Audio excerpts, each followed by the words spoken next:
নমস্কার, আপনারা দেখছেন আপডেট বাংলা। খবরের প্রথমে দেখে নেব সংবাদ শিরোনাম।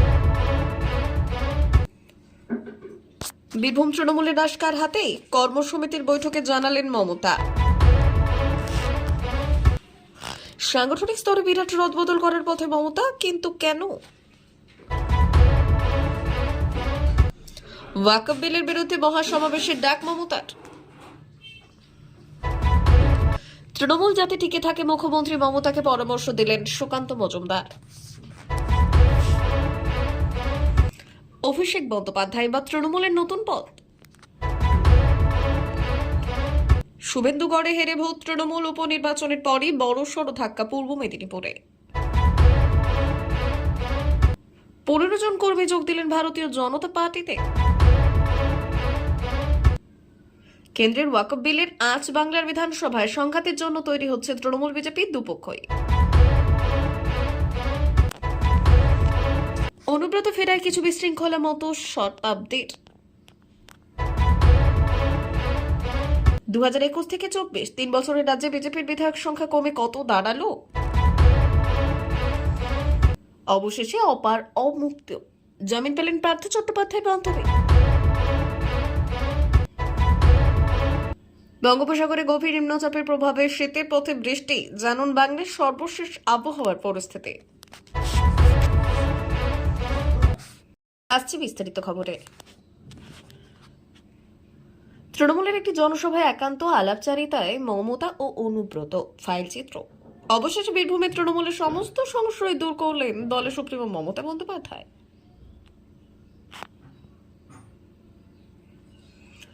আসছি বিস্তারিত খবরে। তৃণমূলের একটি জনসভায় একান্ত আলাপচারিতার মমতা এবং অনুব্রত অবশেষে বীরভূমে তৃণমূলের সমস্ত সংশয় দূর করলেন দলের সুপ্রিমো মমতা বন্দ্যোপাধ্যায়। তিনি এদিন স্পষ্ট করে দিলেন, বীরভূমে অনুব্রতের নেতৃত্বেই চলবে তৃণমূল। সোমবার কালীঘাটে তৃণমূলের কর্মসমিতির বৈঠকে তার এই সিদ্ধান্তের কথা স্পষ্টভাবে জানিয়ে দেন দলের সকলকে। এর ফলে বীরভূমে তৃণমূলের পরিচালনার দায়িত্ব নিয়ে আর কারো মনে কোনো সংশয় থাকলো না। এদিন মমতা বললেন, কেষ্ট বীরভূমের জেলা সভাপতি পদাধিকার বলে কোর কমিটি সহ জেলা সমস্ত কমিটির চেয়ারম্যানও জেলা সভাপতি কোর কমিটির সাধারণ সদস্য এবার আবার হন কিনা। প্রসঙ্গত, অনুব্রতর এই দীর্ঘ অনুপস্থিতিতে যাতে বীরভূম জেলা সংগঠন পরিচালনায় কোনো অসুবিধে না হয়, সেই জন্য তিনি একটি কোর কমিটি গঠন করেন। জেলায় কি কি কর্মসূচি নেওয়া হবে তা এই কোর কমিটির সঙ্গে বৈঠক করে নির্ধারণ করার নির্দেশ দেন। গত প্রায় 2 বছর ধরে কয়লা পাচার কাণ্ডে জেলবন্দী ছিলেন বীরভূমের বেতাজ বাদশাহ অনুব্রত মণ্ডল, কিন্তু দুর্দিনে সবসময় কেষ্টর পাশে থেকেছেন দিদি। তিনি দীর্ঘদিন জেলবন্দী থাকলেও দলনেত্রী মমতা বন্দ্যোপাধ্যায় কেষ্টকেই সভাপতি পদে বহাল রেখে দেন, যা অন্যান্য নেতা মন্ত্রীদের ক্ষেত্রে হয়নি। এমনই অনুব্রত জেলবন্দী থাকা অবস্থায় তৃণমূল সুপ্রিমো বীরভূমের বীরের ভূমি বলে দাবি করেছেন। তিনি আশাবাদী ছিলেন কেষ্ট বীরের মতোই ফিরে আসবেন, তাকে কেউ আটকে রাখতে পারবে না। অবশেষে নেত্রীর সেই বাণী সত্য প্রমাণিত হলো। এখনো মামলা চললেও জামিনে মুক্ত অনুব্রত। কিছুতেই সামনে আবার 2024 বিধানসভা নির্বাচন। সূত্রের খবর, সেদিকে নজর রেখে এবার সাংগঠনিক স্তরে রদবদল করার পথে রাজ্যের শাসক দল তৃণমূল। সোমবার বিকেলে কালীঘাটের দলীয় কার্যালয়ে জাতীয় কর্মসমিতির বৈঠক, আর সেখানে সংগঠনকে নতুন করে ঢেলে সাজানোর নির্দেশ দিতে পারেন দলনেত্রী মমতা বন্দ্যোপাধ্যায়। বৈঠকে থাকবেন সর্বভারতীয় সাধারণ সম্পাদক অভিষেক বন্দ্যোপাধ্যায়, রাজ্য সভাপতি সুব্রত বক্সী সহ জাতীয় সমিতির 22 সদস্য। সূত্রের খবর, লোকসভা নির্বাচনে দলের সাফল্যের পরই সর্বভারতীয় সাধারণ সম্পাদক অভিষেক বন্দ্যোপাধ্যায় ইঙ্গিত দিয়ে রেখেছিলেন, এবার থেকে দলের বিভিন্ন পদাধিকারীদের পারফরমেন্সই বলবে শেষ কথা। শোনা যাচ্ছে, পুজোর আগে অভিষেক বিদেশে চিকিৎসা করতে যাওয়ার আগে সংগঠনের রদবদলের একটি খসড়া প্রস্তুত করে দলনেত্রী মমতা বন্দ্যোপাধ্যায়ের হাতে তুলে দিয়েছিলেন।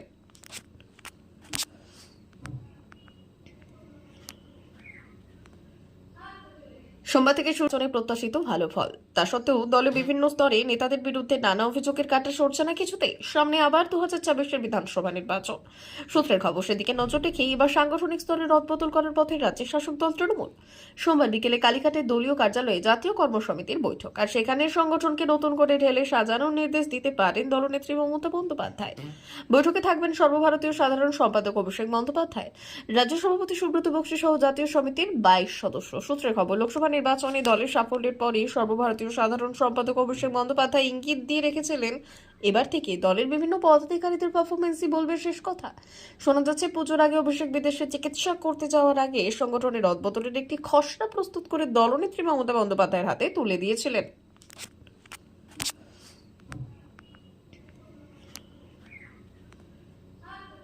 সোমবার থেকে শুরু হয়েছে রাজ্য বিধানসভার শীতকালীন অধিবেশন। আগেই জানা গেছিল ওয়াকফ বিলের বিরোধিতায় প্রস্তাব আনতে চায় তৃণমূল কংগ্রেস। এবার জানা গেল ওয়াকফ বিলের বিরোধিতায় পথে নামছে তারা। আগামী 30শে নভেম্বর সভা ডাকা হয়েছে তৃণমূল কংগ্রেসের তরফে। রানী রাসমণি রোডে সভা হবে। এই মর্মে সংখ্যালঘু সেলকে নির্দেশ দিলেন মুখ্যমন্ত্রী মমতা বন্দ্যোপাধ্যায়। তৃণমূলের সংখ্যালঘু সেলের চেয়ারম্যান তথা ইটাহারের বিধায়ক মোশাররফ হোসেন এই সভা করবেন।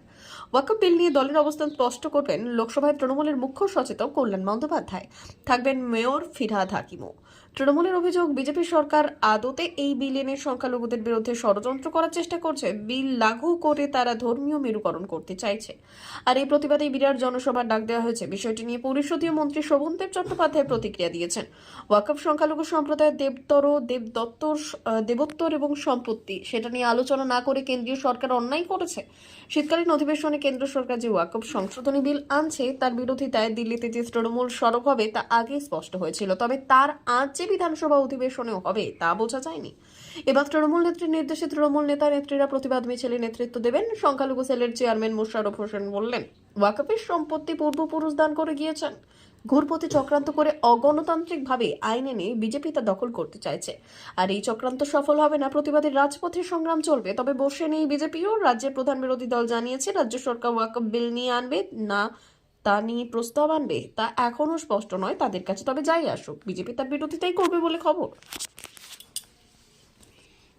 দলের ভাবমূর্তি রক্ষা করার জন্য তৃণমূল কংগ্রেস তার কট্টর অনুগতদের সাথে বৈঠক করেছেন। অনুগত যারা বেশ কয়েকটি গুরুতর দুর্নীতি মামলায় জড়িত থাকার অভিযোগে অভিযুক্ত কয়লা চোরাচালান মামলার অন্যতম প্রধান অভিযুক্ত বিকাশ মিশ্র ঘোষণা করেছেন যে তিনি যদি কথা বলেন সরকারের পতন হতে পারে। আমি তদন্তকারী সংস্থাগুলিকে বিকাশ মিশ্রের সাম্প্রতিক বিবৃতিটি অত্যন্ত গুরুত্ব সহকারে যাচাই করার জন্য অনুরোধ করছি। সে কি জানেন যার ফলে মমতা বন্দ্যোপাধ্যায়ের সরকার নতজানু হতে পারে? অযোগ্য মুখ্যমন্ত্রীর কাছে আমার পরামর্শ পরিষ্কার, অতি মাত্রায় সভা না করে অবিলম্বে বিকাশ মিশ্রের বক্তব্য বিশ্লেষণ করুন। আপনার দলের কলঙ্কিত ভাবমূর্তি পুনরুদ্ধার করার চেষ্টা না করে তা টিকে থাকার নির্দিষ্ট করার দিকে মনোনিবেশ করুন।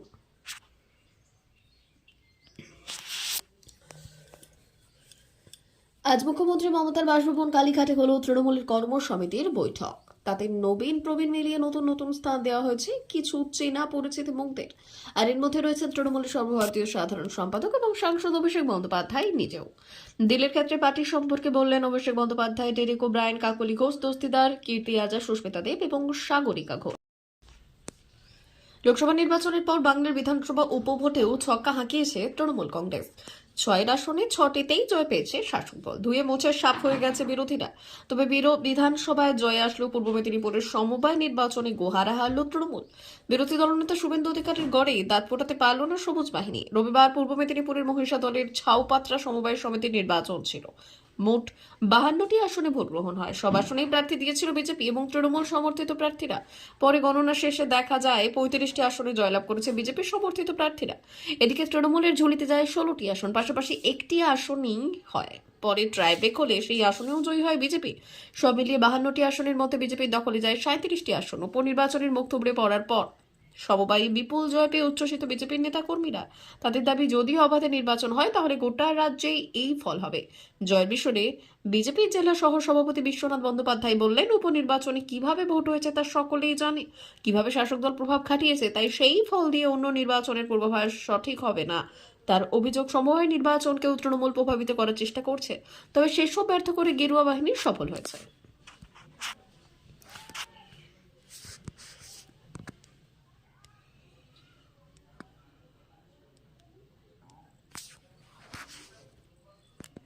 সিপিআইএম এবং কংগ্রেস থেকে 15 জন কর্মী ভারতীয় জনতা পার্টিতে যোগদান করেছেন। তাদের হাতে দলীয় পতাকা তুলে দিলেন এবং স্বাগত জানালেন এলাকার কাউন্সিলর রত্না দত্ত। তিনি জানিয়েছেন, মহারাষ্ট্রে এনডিএর জয় দেখে উৎসাহিত হয়ে 15 জন কর্মী বিরোধী দল থেকে ভারতীয় জনতা পার্টিতে যোগদান করেছে। তাদের দলে স্বাগত জানানো হয়েছে বলে জানিয়েছেন তিনি।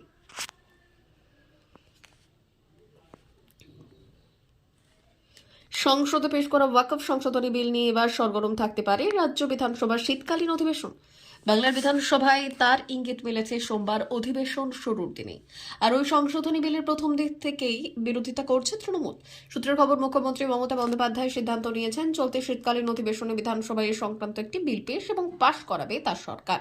তবে সেটি বিল নাকি প্রস্তাব আকারে আনা হবে তা এখনও স্পষ্ট নয়। তবে যে আকারেই আনা হোক না কেন, বিজেপি তার বিরোধিতা করবে বলে জানা গিয়েছে। সোমবার বিধানসভায় শীতকালীন অধিবেশন শুরু হয়েছে। প্রাথমিকে নিয়োগ দুর্নীতি মামলায় কেন্দ্রীয় তদন্তকারী সংস্থার হাতে গ্রেপ্তার হওয়া নদিয়ার পলাশীপাড়ার বিধায়ক মানিক ভট্টাচার্য জেল থেকে ছাড়া পাওয়ার পর এই প্রথম বিধানসভার অধিবেশনে ছিলেন। তবে প্রথম দিনের সভা সেই অর্থে নিরুত্তাপই ছিল। তবে আগামী দিনে উত্তাপ যে বাড়তে পারে তার ইঙ্গিত মিলেছে। বিজেপি সূত্রে খবর, এবার রাজ্য সরকারের সঙ্গে আর তাল মিলিয়ে চলবে না তারা। গত বাদল অধিবেশনের শেষ দিনে শাসক দলের বিধায়ক যখন রাজ্য সঙ্গীত বাংলার মাটি বাংলার জল গিয়েছিলেন, তখন উঠে দাঁড়িয়েছিলেন বিজেপি বিধায়কেরা। এবার বিজেপি সেই সৌজন্য যে দেখাবে না তা ইঙ্গিত মিলেছে। বরং ওয়াকফ সংশোধনী বিল, নতুন 6 বিধায়কের শপথ গ্রহণের মতো বিষয়ে মমতা সরকারের বিরোধিতার পথে হাঁটবে তারা। বিজেপি পরিষদীয় দলের মুখ্য সচেতক শঙ্কর ঘোষ সোমবার বিধায়কদের নিয়ে একটি বৈঠক করেছেন, আর সেখানেই এই বিষয়ে সিদ্ধান্ত হয়।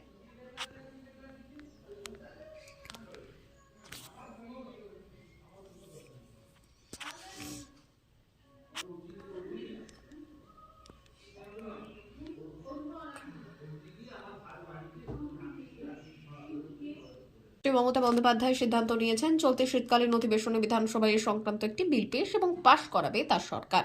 তবে সেটি বিল নাকি প্রস্তাব আকারে আনা হবে তা এখনও স্পষ্ট নয়। তবে যে আকারেই আনা হোক না কেন, বিজেপি তার বিরোধিতা করবে বলে জানা গিয়েছে। সোমবার বিধানসভায় শীতকালীন অধিবেশন শুরু হয়েছে। প্রাথমিকে নিয়োগ দুর্নীতি মামলায় কেন্দ্রীয় তদন্তকারী সংস্থার হাতে গ্রেপ্তার হওয়া নদিয়ার পলাশীপাড়ার বিধায়ক মানিক ভট্টাচার্য জেল থেকে ছাড়া পাওয়ার পর এই প্রথম বিধানসভার অধিবেশনে ছিলেন।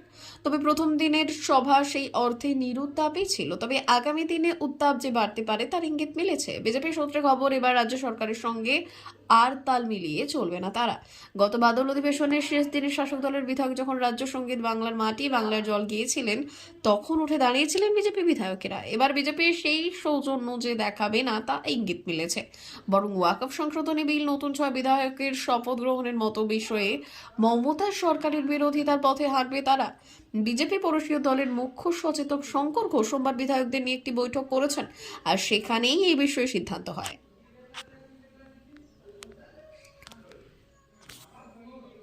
শুক্রবার সিউড়ি 1 নম্বর ব্লকের আলুন্দা পঞ্চায়েত এলাকায় একটি মুক্ত মঞ্চের উদ্বোধনে এসে বীরভূম লোকসভা কেন্দ্রের সাংসদ শতাব্দী বললেন, অনেকদিন পর কেষ্টতা ফিরেছে। এতে কিছু মানুষের উচ্ছ্বাস বেশি রয়েছে, কিছু মানুষের কম রয়েছে। এই সব মিলিয়ে হয়তো একটু বিশৃঙ্খলা তৈরি হচ্ছে। ঠিক হয়ে যাবে এটা। যদিও বৃহস্পতিবার শ্রীনিকেতনের দলীয় কার্যালয় দখলের অভিযোগকে কেন্দ্র করে অনুব্রত অনুগামী এবং কারামন্ত্রী চন্দ্রনাথ সিংহের অনুগামীদের মধ্যে বিবাদের বিষয়টি নিয়ে কিছুটা অবাক সাংসদ। তিনি বললেন, কেষ্টদা আর চাঁদুদার মধ্যে কোনো গোষ্ঠী আছে বলে শুনিনি। ওরা তো একই। এত বছর ধরে এত বন্ধুত্ব, এতদিনের সম্পর্ক, ওদের মধ্যে গোষ্ঠী কি করে তৈরি হয়? নিজের সাংসদ উন্নয়ন তহবিল থেকে আলুন্দা পঞ্চায়েতের শক্তিপুর গ্রামে একটি মুক্ত মঞ্চ তৈরি করে দিয়েছেন শতাব্দী। আর এই দিন সেই মঞ্চে উদ্বোধনে এসেছিলেন তিনি। গ্রামের চাহিদা মেটাতে পেরে তিনি ব্যক্তিগতভাবে খুশি বলেও জানান।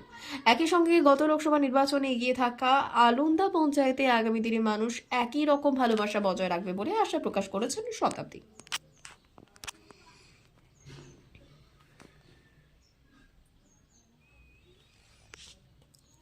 2021 বিধানসভা নির্বাচনের 77টি আসনে জয়ী হয়েছিল বিজেপি।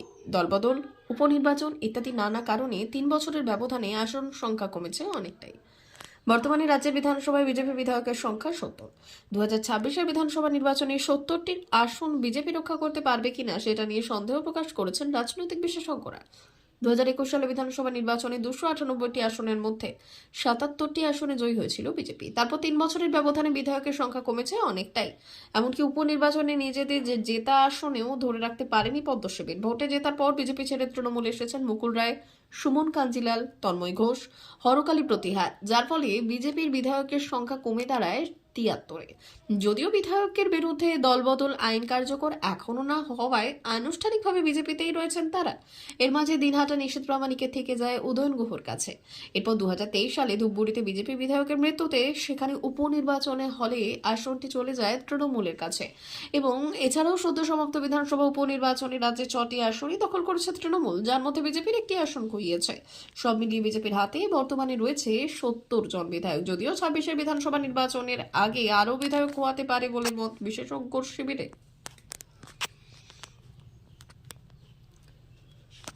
পর জামিন পেলেন অর্পিতা। আপাতত অন্য কোনো মামলায় অভিযুক্ত নন তিনি, তাই জেল মুক্তির সম্ভাবনা জোরালো হচ্ছে। আদালতের নির্দেশ, অর্পিতাকে পাসপোর্ট জমা রাখতে হবে। কলকাতা পুলিশের অধীনে থাকা এলাকা ছাড়তে পারবেন না তিনি। 2022 সালের 22শে জুলাই প্রথমে অর্পিতা টালিগঞ্জের ফ্ল্যাটে তল্লাশি চালায় এনফোর্সমেন্ট ডিরেক্টরেট। সেখানে নগদ টাকার পাহাড় খুঁজে পায় ইডি, আর সেই ছবি ছিল চমকে দেওয়ার মতো। এরপরই গ্রেপ্তার করা হয় তাকে। প্রকাশ্যে আসে পার্থ চট্টোপাধ্যায়ের সঙ্গে তার ঘনিষ্ঠতার কথা। আর এই গ্রেফতারের কয়েকদিন পর বেলঘড়িয়ার ফ্ল্যাট থেকেও মিলেছিল কোটি কোটি নগদ টাকা। সব মিলিয়ে প্রায় 52 কোটি টাকা এবং 3 কোটি টাকার সোনার গয়না উদ্ধার করে ইডি। আর এর আগে দেখা গিয়েছে নিয়োগ দুর্নীতি সংক্রান্ত সব মামলাতেই হাইকোর্টের দ্বারস্থ হতে হয়েছে জামিনের জন্য। একমাত্র অর্পিতার ক্ষেত্রে দেখা গেল নিম্ন আদালত থেকেই জামিন পেয়ে গেলেন তিনি। অর্পিতা আদালতে বারবার দাবি করছেন ওই টাকা তার নয়।